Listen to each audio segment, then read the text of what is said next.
인간관계나 행복도 부모님과의 관계가 잘 이루어졌을 때 형제간의 관계도 이루어지고 또 바깥에 가서도 다른 사람들하고 관계도 잘 이룰 수가 있어요.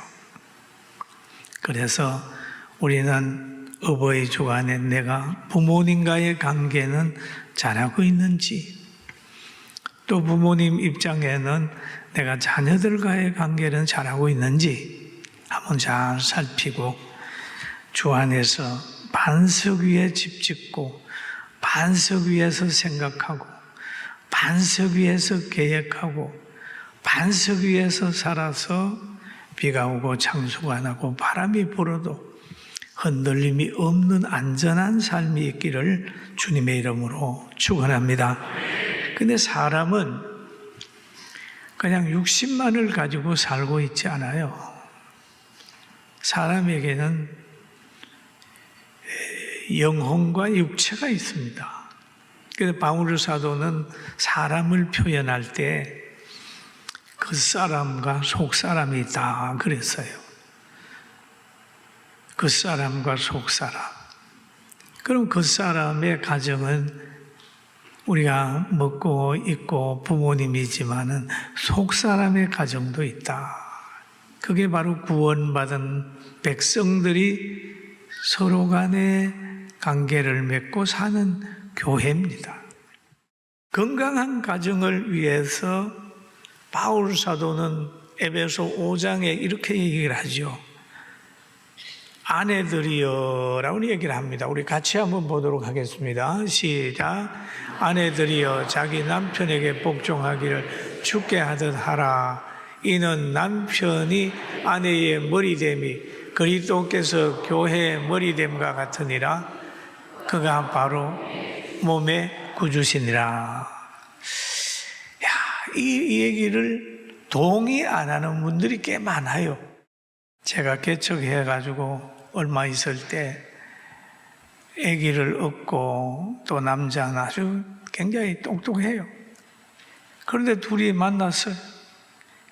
그 아내가 저한테 물어봐요. 목사님, 왜 성경에 자꾸 남자들만 그렇게 얘기를 하고 자기들은 둘이 얘기하다가 보면 성경 이거를 읽어주면서 이게 성경이라고 얘기를 하는데 성경에 그런 것만 있습니까? 그래서 그 남자 보고 남편 보고 다음에 읽으라 그랬어요. 에베소 5장 25절을 한번 제가 읽혔습니다. 같이 한번 읽어볼까요? 시작. 남편들아 아내 사랑하기를 그리스도께서 교회를 사랑하시고 그 교회를 위하여 자신을 주심같이 하라. 이걸 읽고 그랬어요. 아내를 예수님이 교회를 사랑하는 것만큼 사랑합니까? 생명 드릴 수 있습니까? 그리 말을 못해요. 정말 남편이 그렇게 사랑한다면 아내들도 복종할 수 있죠. 그리고 또 남편이 그리스도가 자기 머리가 되게 되면 하나님 말씀에 순종하는데 아내는 안 따를 수가 없잖아요. 그래서 저를 한번 만난 다음에 가정이 달라졌어요. 부인이 얼마나 행복한지 하는지 몰라요. 와, 남편들이 아내 사랑하기를 그리스도께서 교회를 사랑하신 것 같이 하라고 그랬는데 그리스도가 교회를 사랑하는 것은 십자가에서 희생했잖아요. 교회가 그래서 태어나지 않습니까? 저는 젊은 부부를 이 성경을 읽을 때마다 저는 가끔 생각합니다.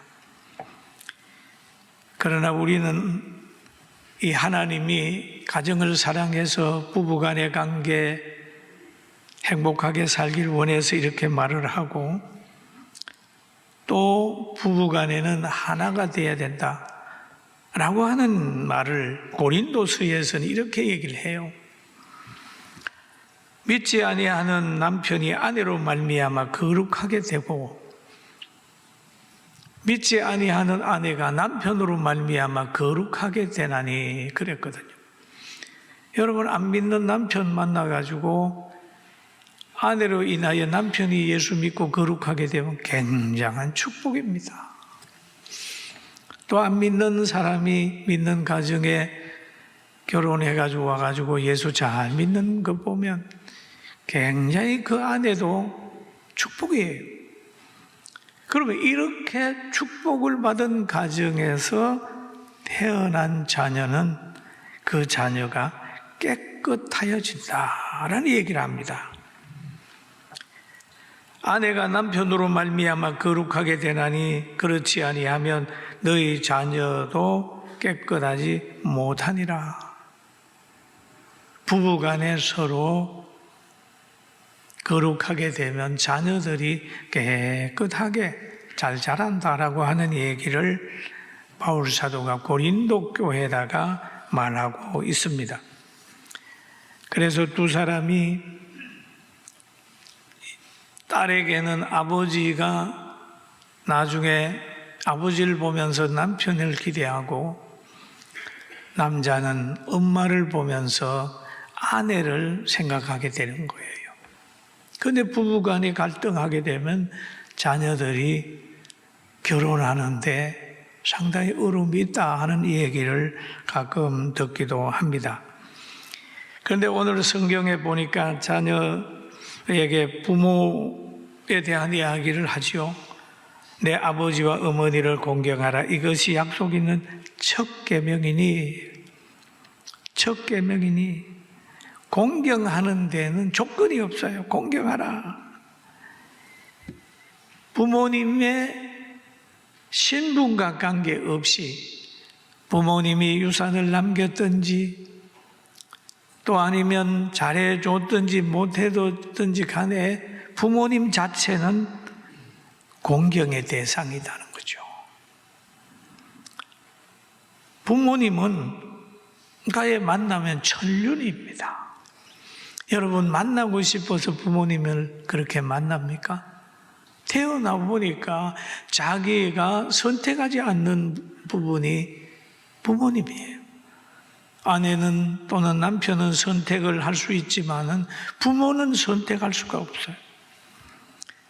그러니까 하나님이 그 부모에 대한 자녀의 의무는 내 부모를 공경하라. 그리하면 하나님께서 여호와께서 내게 복을 주시는데 땅에서 준 복을 주고 생명을 길게 한다라고 하는 말씀을 하고 있어요. 여러분이 좋은 자녀가 되고 부모님 관계 잘 하게 되기를 주님의 이름으로 축원합니다. 축원합니다. 우리가 부모님을 사랑하고 존경하는 것은 부모님만 위한 게 아니고 여러분 자신이 엄청나게 좋은 거예요. 행복이고 자녀들이 남습니다. 좋은 것 심으면 좋은 것을 하나님이 거두게 하는 거예요. 대단히 중요합니다. 그리고 하나님께서는 바울 사도를 통하여 디모데에게 이런 말을 하고 있습니다. 여러분 5장 1절 2절 한번 읽어볼까요? 같이 봅니다. 늙은 이를 꾸짖지 말고 근하되 아버지에게 하듯 하며 또요 젊은 이에게는 형제에게 하듯 하고 늙은 여자에게는 어머니에게 하듯 하며 젊은 여자에게는 온전히 깨끗함으로 자매에게 하듯 하라. 이게